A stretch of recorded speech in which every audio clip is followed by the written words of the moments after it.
अस्सलाम वालेकुम नाजरीन, welcome back to my YouTube channel. आज की वीडियो हमारी ईद के वेदर के मुताबिक होने वाली है कि ईद पर वेदर कैसा रहेगा।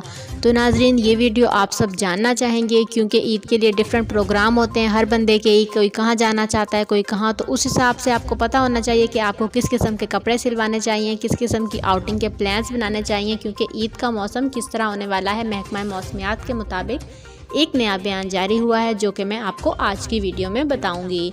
तो नाजरीन, शुरू करेंगे अपनी आज की वीडियो, लेकिन अगर आप हमारे चैनल पर नए हैं तो वीडियो को लाइक और चैनल को सब्सक्राइब कर दीजिएगा। इसके साथ ही बेल आइकॉन को प्रेस कर दें और हमारी वीडियो अपने दोस्तों के साथ भी शेयर करें ताकि वो भी जान सकें ताज़ा तरीन अपडेट्स। तो नाजरीन, ईद के हवाले से मौसम की जो अपडेट है वो कुछ इस तरह से है कि जिस तरह पहले बारिशों का सिलसिला जारी था तो दोबारा से बारिशों का सिलसिला जारी होने वाला है और ईद के दिन भी बारिश का शदीद इम्कान है।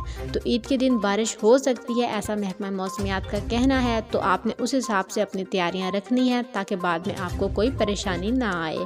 कोई सवाल हो तो कमेंट सेक्शन में पूछ लीजिएगा। अल्लाह हाफिज़।